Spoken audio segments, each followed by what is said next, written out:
Olá, meus queridos, como é que vocês estão? Espero que estejam bem. Sejam muito bem-vindos ao canal da FAMI, Formação Avançada Materno-Infantil. Para quem não sabe, a Formação Avançada Materno-Infantil, ela é, como o próprio nome já diz, uma formação para nutricionistas materno-infantis. Lá a gente aborda, então, todo esse universo do materno-infantil, gestantes, lactantes, tentantes, bebês de introdução alimentar, crianças acima de 2 anos. Então, se você é nutricionista e deseja aí aprofundar o seu conhecimento para poder atender mais os seus pacientes aí, se sentindo realmente seguro nas suas condutas, a FAMI é para você, tá? Além disso, além de a gente ter um curso super completo, a gente também tem um grupo VIP no WhatsApp, onde você consegue conversar ali com os outros alunos, levar as suas dúvidas para lá também. E a gente tem também um encontro mensal ao vivo para discussão de casos clínicos. Então, sabe aquele caso clínico que você está com dificuldade, que você precisa detalhar ele um pouco mais, precisa que a gente pegue na sua mão e te ajude a conduzir? Então, é esse caso aí que você leva lá para nossa discussão ao vivo e a gente ajuda você a destrinchar esse caso para que você se sinta mais seguro aí na sua prática, certo? Então hoje, como essa semana aí é a semana do Dia Mundial, né? Amanhã é o Dia Mundial do Sono. Eu quis trazer, né, para quem não sabe, um dos assuntos, né, uma das temáticas que eu estudo no meu mestrado é sono infantil. Então eu gosto muito de associar a nutrição materno-infantil ao sono. Acho que é um pilar extremamente importante. E hoje eu quis trazer um assunto que quem atende esse público aí de materno-infantil, principalmente quem atende introdução alimentar e crianças acima de 2 anos, mas as mais novinhas, é um público que vocês vão acabar às vezes pegando aí na prática de vocês e vão perceber o quanto conhecer melhor sobre essa condição, talvez vocês não vão, se aprofundar o suficiente para manejar, mas conhecer sobre essa condição, saber levantar uma hipótese para encaminhar para alguém que tenha mais expertise no assunto, vai ser muito bom para o tratamento, para a prescrição, para o seu planejamento, para o seu acompanhamento nutricional, porque a gente sabe, o quanto um sono desorganizado, tanto um sono mais curto, quanto um sono de pior qualidade, pode repercutir no comportamento alimentar, sobretudo, e no comportamento como um todo da criança e sobretudo dos pais, que também acabam sofrendo bastante com isso. Então hoje eu decidi trazer para vocês, a título de conhecimento aí um pouco fora da bolha, o tema de insônia comportamental na infância, algo que quem atua com bebês e crianças mais novas vai saber que muitas crianças acabam tendo insônia comportamental nessa fase, né? Então, primeiro de tudo, vamos entender o que é insônia, né? Insônia, gente, ela vai ser caracterizada como a dificuldade de iniciar o sono ou como a dificuldade de manter o sono, né? E pode ser ou dificuldade tanto de iniciar quanto de manter. E quando tiver ali um micro despertar, de retornar a esse sono, né? Então, a gente caracteriza a insônia dessa forma. E quando a gente está falando de insônia comportamental na infância, nós temos 3 tipos. Primeiro, a insônia comportamental por associação, vocês vão ver em alguns lugares por associação inadequada, ou insônia associada ao início do sono, sempre vai ter ali a palavra associação no meio. Vai ter a insônia comportamental por falta de limites, em alguns outros lugares vocês podem encontrar também como insônia de estabelecimento de limites, então vai ter a palavra limites ali no meio, ou os 2 tipos combinados, né? Então aí a gente chama de insônia, comportamental combinada. E aí eu vou explicar um pouquinho de cada uma delas para vocês, vou explicar também o que a gente geralmente precisa se atentar quando a gente está falando desses tipos de insônia e quais podem ser os prejuízos que a gente tem, tanto na condição da criança quanto na condição dos pais, certo? Bom, primeiro vamos falar então sobre a insônia comportamental por associação inadequada. Quando a gente está falando desse tipo de insônia, gente, a gente está falando de uma criança que gerou uma associação negativa para adormecer. A gente sabe que quando a criança é muito novinha, ela ainda está em processo de aprendizado de adormecer sozinha. E muitas vezes essa associação, ela pode ser, inclusive, criada através de alguns reforços dados pelos próprios pais, né, que podem fazer com que a criança crie a ideia de que ela adormece por conta daquilo ali. E aí vejam bem, eu vou citando alguns exemplos aqui para vocês de associações, eu posso citar então a amamentação. E pensem, nesse caso então a gente vai ter uma criança que só dorme mamando no peito. A gente pode ter aí o caso de crianças que só dormem dando volta de carro, andando no carro. Eu fui essa criança, eu tive insônia comportamental por associação inadequada, e a minha associação negativa, né, era andar de carro. Então eu era aquela criança que os meus pais tinham que andar de carro de madrugada comigo para eu adormecer, e aí era um sacrifício me tirar de dentro do carro, porque muitas vezes eu estava realmente extremamente sonolenta e no processo de me tirar do carro para me levar até em casa eu acordava de novo e o ciclo se repetia. Pode ser uma associação ali com dormir no colo, né? Então eu já tive pacientes com esse tipo de associação e aí precisavam ser ninados o tempo inteiro, né, para conseguir dormir, dormiam sendo ninados. E veja bem, né, enquanto a gente tá falando de um bebezinho pequeno, ok, mas e aí quando o bebê vai crescendo e vai ficando grande, pesado, como que isso é sustentável, gente? Não é, é a mesma coisa um bebê que dorme mamando no peito. Até um dado momento, ok. Depois, quando a criança começa a ficar maior, quando a mãe já tá há bastante tempo ali numa privação meio crônica de sono, né? Isso é sustentável, gente? Será que essa mãe, em algum momento, ela vai conseguir, sei lá, ter um vale night com o esposo dela e eles saírem pra jantar ou saírem pra uma festa de casamento, uma festa de formatura? A criança não vai dormir, porque ela precisa daquela associação, ela entende que ela dorme desse jeito. Ou como que a criança passa a noite na casa dos avós, em algum momento? E vejam bem, a associação, ela não é por conta, quando eu tô falando de associação com a amamentação, não é a associação por conta do leite em si, que aí poderia ser ordenhado, ofertado de outras formas. É a amamentação, é o ato de a criança estar ali no peito da mãe. Eu já tive também casos assim, né, de bebês, pra quem não sabe, eu também atendo essa parte de consultoria de sono junto com a nutrição materno-infantil, e eu já atendi pacientes, né, de introdução alimentar que despertavam, que tinham como associação de sono a amamentação, e despertavam 11 vezes à noite. Então vocês imaginem o sono dessa mãe. Imaginem, isso é insustentável por um longo prazo. Eu até vejo assim que as mães são muito guerreiras porque elas aguentam muito mais do que a gente às vezes imagina que elas aguentariam. De uma certa forma, todo mundo acaba tendo algumas pequenas associações para adormecer.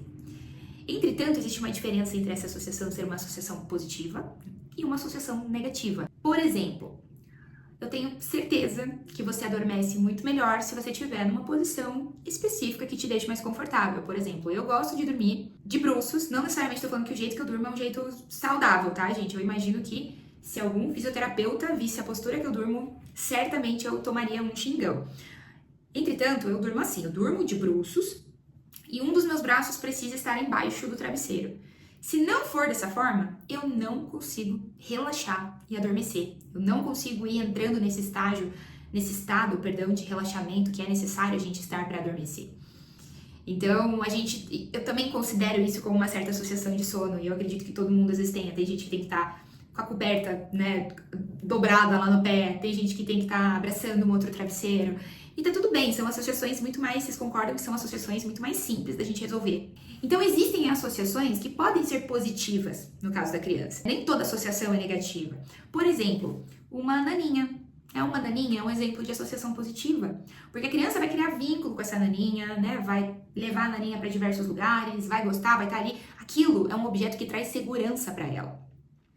E é um objeto fácil de você transportar em outros lugares. É isso, né? Você vai ter que ter sempre essa consciência de que se você estabeleceu uma outra associação com a criança e se trata de uma criança mais nova, que a gente não consegue ainda fazer esse trabalho de ela entender algumas coisas, talvez você vai ter que levar essa naninha numa viagem, por exemplo. Mas ok, né? É algo muito mais simples de resolver. Agora, estar, por exemplo, sendo ninada, né? Que eu também já tive uma paciente com essa situação. Imagine, né? A mãe ali, a paciente já com 1 ano e meio, já grande, pesada, a mãe super pequenininha, não dando conta, e acaba que a associação ela era com o balançar da mãe. Então, se o pai tentasse fazer, ela não aceitava, porque não era só o ato de ninar a criança em si, era com aquela pessoa em específico. Então, o que eu vejo é isso sendo um processo muito, muito cansativo para as famílias, assim, muito exaustivo. Então, é muito importante que a gente entenda minimamente sobre sono. Inclusive, na FAME, a gente tem uma aula sobre sono do bebê, mostrando ali todas as fases, mostrando como que a criança se comporta a cada determinada fase ali, né, de vida dela ali, de idade dela. Porque às vezes o próprio comportamento dos pais pode acabar reforçando isso. Se a gente sabe que fazer com que a criança vá dormir mamando no peito pode criar uma associação, a depender ali da faixa etária que essa criança tá, lógico que se trata de um neonato, né, um recém-nascido ali, a gente A gente entende que é um momento que a gente não precisa se preocupar com isso naquele momento. Mas talvez ali é uma criança que já tem 6 meses e ainda precisa dar amamentação para dormir, ainda mama muitas vezes de madrugada, é uma criança de, sei lá, 9, 10 meses, que já engatou bem na introdução alimentar, teoricamente já não teria mais uma necessidade nutricional noturna, a gente já consegue direcionar todos os nutrientes, as calorias dessa criança durante o dia. Aí a gente acaba reforçando, às vezes, esse aprendizado. A gente precisa sempre lembrar que crianças, elas funcionam melhor com previsibilidade. As crianças funcionam melhor com rotina.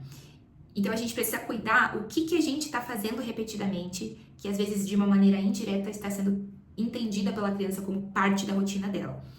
Então eu vejo que é um processo extremamente assim exaustivo, especialmente, né, para a pessoa ali que tem a associação envolvida, e necessita de manejo, porque a depender de qual é a associação, né, até pode às vezes se solucionar com o passar do tempo, mas às vezes a depender de qual é a associação isso demora bastante para acontecer. E aí um ponto muito importante é o seguinte: por que essa associação acontece?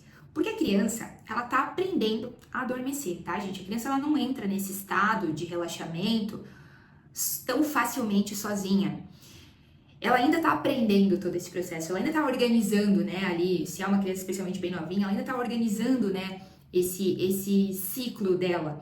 Então, essa criança precisa de ajuda para aprender a dormir. E aí que entra, às vezes, um erro muito grande. Fazer a criança dormir é diferente de colocar a criança para dormir. E eu vejo que muitas famílias erram justamente porque estão fazendo a criança dormir. Então, essas pessoas estão fazendo o trabalho da criança por ela. Né? A criança precisa sim de auxílio, mas existe uma funçãozinha ali que é ela que tem que fazer. E o adulto tem que estar ali como coadjuvante, prestando todo o auxílio e suporte para que esse aprendizado aconteça. Então, quando a criança é colocada no berço já dormindo, alguém fez essa criança dormir, né? Então ela não dormiu sozinha. Agora, quando essa criança tem ali a rotininha dela e começa a entrar nesse estado de um pouco de sonolência, né, de relaxamento, e aí ela é transportada para o berço e o adulto vai ajudando ela a seguir nesse estado até adormecer de fato, aí a criança foi colocada para dormir. Isso é um ponto importantíssimo quando a gente está falando de insônia comportamental na infância. Muitas crianças têm e permanecem tendo essa insônia porque elas não sabem adormecer sozinhas. Então a gente precisa se empoderar desse tipo de informação, né? Quem trabalha com isso, se empoderar desse tipo de informação, desse tipo de conhecimento, porque a gente precisa falar para os pais: olha, a gente vai precisar dedicar um pouco do nosso tempo aqui para ensinar essa criança a dormir, ou encaminhar para um profissional que te oriente a fazer isso. E aí veja bem, gente, muitas pessoas confundem muitas coisas, que falam o seguinte: olha, eu não vou deixar o meu filho chorando até ele adormecer. E não.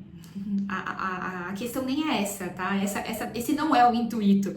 Eu entendo que tem muitas famílias muitos até profissionais que orientam exatamente isso, mas eu não sou a favor desse tipo de conduta, né? Eu sou a favor da gente estabelecer limites, né, com firmeza e gentileza. Eu acho que a criança tá num momento delicado, onde o que ela mais precisa de apoio é de suporte, é de segurança, sentir que ali é um ambiente seguro, que ela tá aprendendo, que tá difícil, mas que as pessoas que ela ama estão ali com ela, isso facilita todo o processo.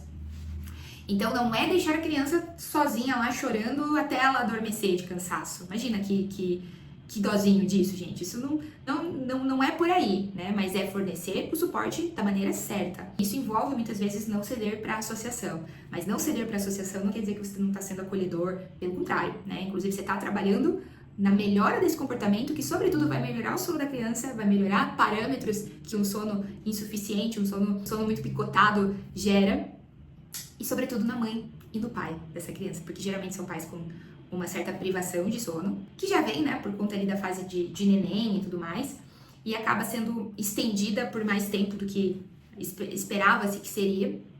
Então são pais que geralmente estão muito cansados, que às vezes rendem pior no trabalho, que às vezes estão até menos tolerantes com a criança no outro dia, que às vezes estão mais desatentos com a criança no outro dia, porque isso são colaterais de sono, de um sono inadequado, e a criança também repercute. Então, no outro dia, às vezes é uma criança que vai apresentar uma sonolência diurna excessiva, é uma criança que às vezes não vai interagir bem com os alimentos que a gente prescreveu. Então, se é uma criança, é um bebezinho de introdução alimentar, é um bebezinho que não vai estar atento ali no que ele precisa estar atento, não vai estar interessado naquilo ali, vai estar muito irritado.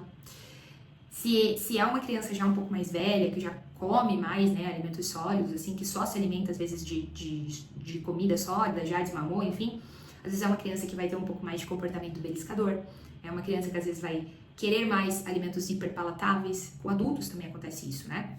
Então, a gente precisa ter esse olhar, tá? E quando a gente está falando de insônia por estabelecimento, né, por falta de limites, a gente está falando aí de uma criança que posterga o momento de dormir.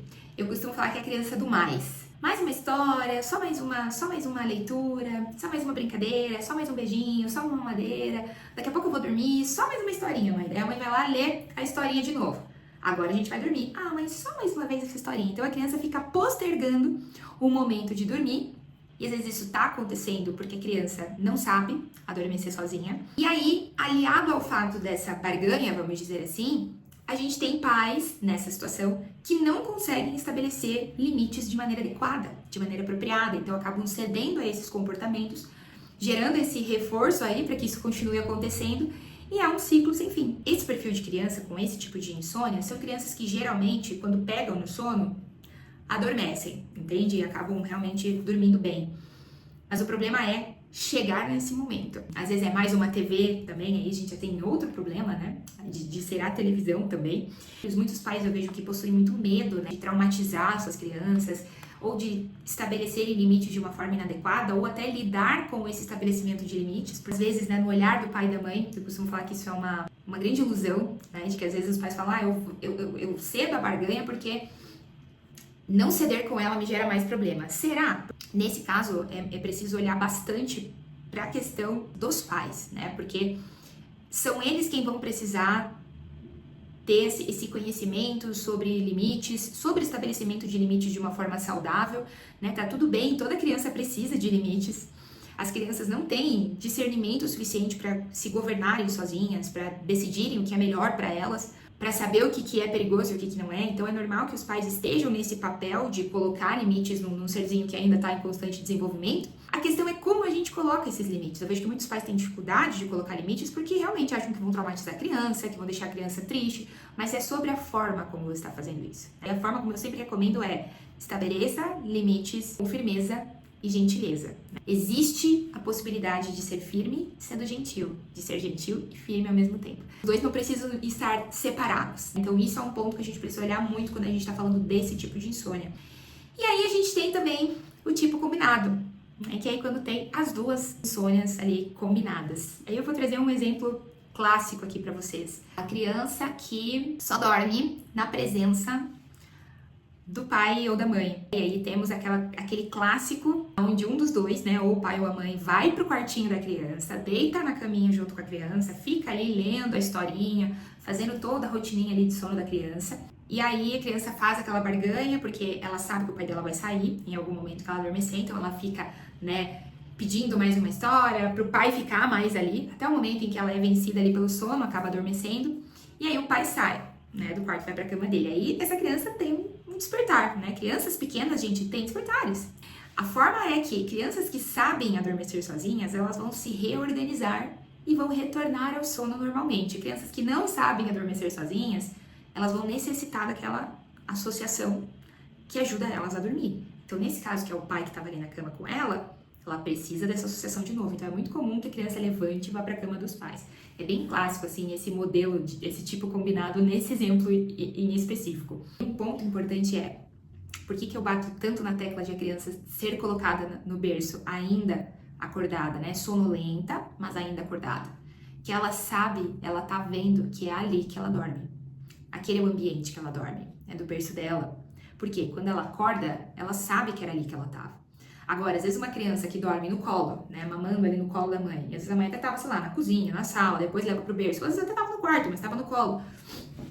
E aí ela é levada já dormindo pro berço, quando essa criança desperta, e ela não tem essa maturidade, né, pra entender, ah, sim, mas eu tava no colo da minha mãe, né, depois da minha mãe deve ter trazido pra cá. Ela não tem esse nível de entendimento ainda. Essa criança acorda no berço, gente, ela deve pensar, o que eu tô fazendo aqui? eu não dormi aqui, eu não durmo aqui, eu durmo no colo da minha mãe, mamando no peito, eu durmo no carro, eu durmo no colo da minha mãe, eu durmo no colo do meu pai. Essa criança não entende o que ela tá fazendo ali. Ela não consegue voltar a dormir, porque não é ali que ela dorme, não é com aquela, não é naquele ambiente, não é com aquela pessoa ou com aquela associação. Então ela precisa daquele auxílio. Por isso que eu sempre bato na tecla de que um ponto muito importante é a gente levar a criança para a cama sonolenta, mas ainda acordada. E aí, né, o que os trabalhos trazem pra gente, quando a gente tá falando de tratamento desse tipo de insônia, é justamente 3 pilares que eu falei aqui. Estabelecer, né, um horário de sono consistente, tanto o sono noturno quanto as sonecas, que sejam ali adequados para a faixa etária dessa criança, seja implementada uma rotina de hora de dormir para que essa criança tenha previsibilidade do que vai acontecer. A gente não tá pegando a criança de surpresa, então é muito comum que as crianças, quando a rotininha delas, quando já são crianças mais adeptas à rotina, no caso, já estão mais acostumadas, que quando a rotina vai iniciando, elas já vão naturalmente ficando num estado mais relaxadas, porque elas já têm essa previsibilidade, né? O corpo delas já vai respondendo muito melhor a esse ambiente ou a essa sequência de atividades. E aí eu digo mais, tá? O interessante é uma rotina para tudo que a criança vai fazer no dia, tá? Uma rotina minimamente consistente. A gente não precisa ser extremamente rígido com rotinas, mas a gente também não pode cair nessa de que em um dia a criança faz uma coisa e de repente a criança vai voltar a ter essa rotina 4 dias depois. Não tem como a criança internalizar isso, sabe? E ensinar, né, como eu bati bastante na tecla aqui, ensinar a criança a adormecer sozinha. Isso aqui é crucial. Pessoas que trabalham com isso, que têm mais expertise com isso, vão poder orientar melhor os pais com relação a isso.